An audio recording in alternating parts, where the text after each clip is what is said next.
Salam saudaraku, semoga kita semua dalam keadaan sehat dan penuh sukacita dalam Tuhan. Kita akan merenungkan firman Tuhan. Sebelumnya mari kita berdoa. Bapa di surga, sebentar lagi kami akan merenungkan firman-Mu. Kiranya Roh-Mu yang kudus menerangi hati dan pikiran kami, agar kami memahami firman-Mu. Dalam nama anak-Mu Tuhan Yesus Kristus kami berdoa. Amin. Firman Tuhan yang menjadi nas khotbah kita minggu ini, Roma 1 ayat 16 dan 17. Beginilah firman Tuhan. Sebab aku mempunyai keyakinan yang kokoh dalam Injil, karena Injil adalah kekuatan Allah yang menyelamatkan setiap orang percaya, pertama-tama orang Yahudi, tetapi juga orang Yunani. Sebab di dalamnya nyata kebenaran Allah, yang bertolak dari iman dan memimpin kepada iman. Seperti ada tertulis, orang benar akan hidup oleh iman. Demikian firman Tuhan.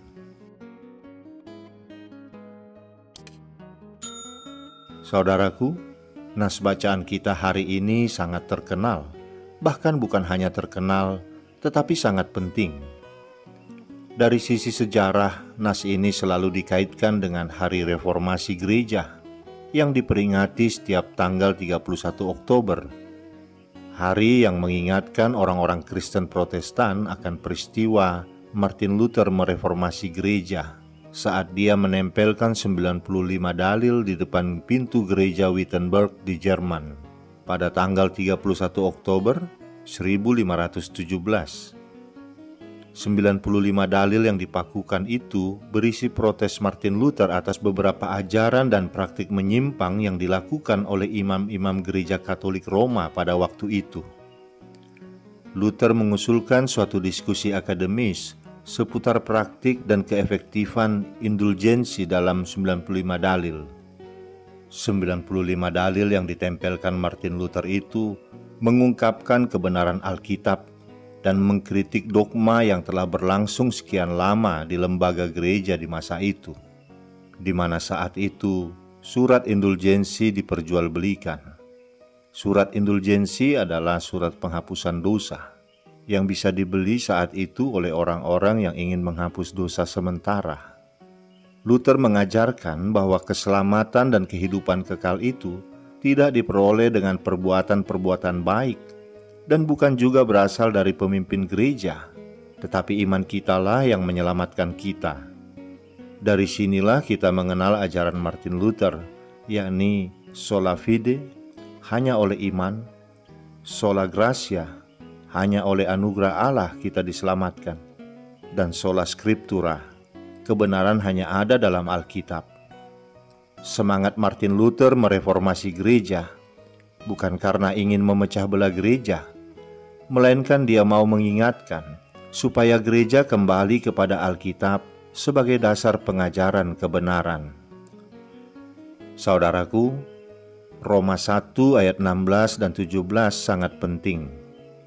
Hampir semua penafsir Alkitab sepakat bahwa inti keseluruhan surat Roma terletak pada bagian ini. Ini adalah tema sentral surat Roma. Bagian yang lain hanyalah penjelasan terhadap Roma 1 ayat 16 dan 17 ini.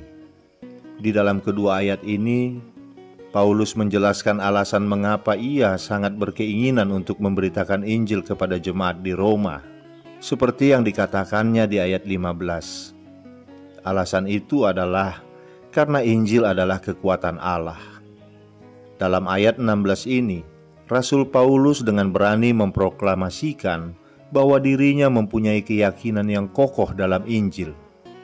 Kalimat "sebab aku mempunyai keyakinan yang kokoh dalam Injil" dalam teks aslinya dan juga dalam banyak terjemahan seperti Alkitab Jerman, semua versi Alkitab Inggris, dan juga Bibel bahasa Batak Toba. Ayat ini berbunyi, "Sebab aku tidak malu terhadap Injil." Ada alasan atau situasi tertentu yang bisa membuat seseorang malu terhadap Injil. Yesus Kristus sendiri pernah mengingatkan para muridnya untuk tidak malu karena Dia dan firman-Nya. Paulus juga menasihati Timotius untuk menjadi seorang pekerja yang tidak usah malu, yang berterus terang memberitakan perkataan kebenaran. Malu di sini tentu saja mencakup perasaan seseorang. Ada orang yang merasa malu mengungkapkan keyakinannya di depan publik atau orang lain. Orang itu mungkin beranggapan bahwa berita Injil terkesan terlalu sederhana, bahkan aneh. Di telinga orang Yahudi, berita Injil terdengar sebagai suatu batu sandungan, sedangkan di telinga orang non-Yahudi sebagai suatu kebodohan. Bagaimana seorang Mesias yang diharapkan akan datang untuk menyelamatkan bangsa Israel justru tidak mampu menyelamatkan dirinya sendiri? Bagaimana mungkin seorang dewa yang menjadi manusia justru mati secara hina dan mengerikan di atas kayu salib? Malu dalam kaitan dengan Injil sebenarnya lebih daripada sekedar perasaan. Konsep malu di sini juga harus dipahami secara sosial. Secara khusus hal ini berhubungan dengan penolakan, penghinaan, dan penganiayaan yang bisa saja dialami oleh orang-orang Kristen maupun para pemberita Injil. Ada risiko yang mungkin menyertai pemberitaan Injil. Risiko yang membuat seseorang serasa ditimpa aib di dalam masyarakat. Saudaraku, seringkali kita merasa rendah diri dengan iman kita. Di tengah-tengah kehidupan kita sehari-hari, ada saatnya kita perlu menunjukkan identitas kita sebagai orang Kristen dengan tidak malu-malu. Misalkan, berdoa melipat tangan sebelum makan di restoran. Pada suatu waktu di sebuah restoran di kota, seorang kakek yang baru tiba dari kampung memasuki restoran itu. Dia mengambil tempat duduk tepat di sebelah 3 orang pemuda yang sedang menikmati hidangannya. Saat pesanan makanan dari kakek itu datang, dia mencuci tangannya di dalam kobokan yang telah disediakan, lalu melipat kedua tangannya, menundukkan kepalanya, menutup matanya, dan berdoa dalam hatinya. Saat hendak memasukkan makanan ke mulutnya, seorang dari antara 3 orang pemuda di samping mejanya itu bertanya kepadanya, "Apakah di kampung kakek semua orang berdoa sebelum makan?" Kakek itu menoleh kepada pemuda yang bertanya tadi. Lalu dia menjawab, "Di kampungku hanya binatang yang tidak berdoa sebelum makan." Lalu kakek itu menyantap makanannya dan dia sungguh menikmati suasana itu. Saudaraku, bagi Paulus sendiri, memberitakan Injil di kota Roma merupakan sebuah tantangan baru yang lebih besar. Dia tidak pernah menjejakkan kaki di kota itu sebelumnya. Sebagai ibu kota Kekaisaran Romawi, kota Roma sekaligus menjadi pusat kebudayaan, pusat ekonomi dan keagamaan. Ada banyak orang pintar, kaya, dan berpengaruh di sana. Jika di kota-kota lain yang tidak sebesar Roma saja, Paulus sering menerima penolakan dan penghinaan, bahkan penganiayaan. Apalagi di kota Roma. Lalu apa alasan Paulus yang membuat dia begitu berhasrat ingin mengunjungi Roma? Bukankah kemungkinan untuk ditentang di sana lebih besar? Jawabannya sederhana. Dia percaya pada Injil. Keyakinan ini tentu saja bukan tanpa alasan, bukan sebuah iman yang buta, bukan pula sebuah rasa yakin yang naif. Keyakinan Paulus terhadap Injil langsung diikuti oleh alasan di baliknya. Karena Injil adalah kekuatan Allah yang menyelamatkan. Bagi Paulus, Injil bukan spekulasi pengetahuan dan akal budi manusia. Injil juga bukan ajaran moral dan etika agar manusia memperbaiki perilaku berdasarkan kekuatannya. Injil adalah kekuatan Allah yang mampu menyelamatkan dan mendamaikan manusia berdosa dengan Allah. Karena itu, Paulus tidak merasa harus malu untuk memberitakan Kristus yang tersalib dan bangkit. Dia meyakini bahwa Injil adalah kekuatan Allah, kekuatan untuk menyelamatkan. Konsep yang sama juga diajarkan oleh Paulus di tempat lain. Dalam 1 Korintus 1 ayat 18 tertulis, "Sebab pemberitaan tentang salib memang adalah kebodohan bagi mereka yang akan binasa. Tetapi bagi kita yang diselamatkan, pemberitaan itu adalah kekuatan Allah. Kekuatan Allah yang menyelamatkan ini diterima seseorang melalui iman.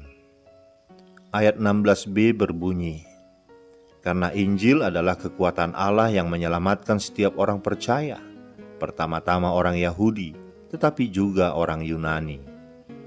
Karena keselamatan diterima melalui iman, maka tidak ada tembok rasial atau kultural yang dapat membatasi efektivitas pemberitaan Injil. Keselamatan disediakan bagi semua orang. Jikalau keselamatan adalah melalui hukum Taurat, mungkin hanya bangsa Yahudi yang mampu memperolehnya. Itu pun jika mereka mampu menaati Taurat secara sempurna. Jika keselamatan adalah melalui sains dan filsafat, mungkin orang Yunani yang paling berhak mendapatkannya. Jika sarana keselamatan adalah kepandaian dan kekayaan manusia, bagaimanakah nasib orang-orang yang bodoh dan miskin? Puji Tuhan, Allah sudah mempersiapkan sarana keselamatan yang universal. Universal bukan dalam arti bahwa setiap orang pada akhirnya akan diselamatkan, namun dalam arti bahwa siapa saja yang percaya kepada pemberitaan Injil akan diselamatkan. Tidak ada batasan apapun. Allah tidak memandang muka. Lalu mengapa Injil merupakan kekuatan Allah yang menyelamatkan? Jawabannya ada di ayat 17. Sebab di dalamnya nyata kebenaran Allah. Paulus ingin menunjukkan bahwa semua manusia diperhadapkan hanya pada dua pilihan saja. Menerima kebenaran Allah melalui iman, atau menolak kebenaran itu. Artinya, peralihan orang berdosa menjadi orang benar hanya dimungkinkan terjadi melalui iman kepada Kristus. Melalui Kristus, orang berdosa mendapat pembenaran Allah. Karena itu, iman bukan usaha manusia, melainkan anugerah Allah. Kalimat yang bertolak dari iman dan memimpin kepada iman. Secara harfiah kalimat ini harus diterjemahkan dari iman kepada iman. Iman sebagai titik berangkat dan tujuan akhir. Iman yang bergerak terus-menerus. Iman yang dinamis. Iman yang menerima Yesus. Terus-menerus memeluk Yesus.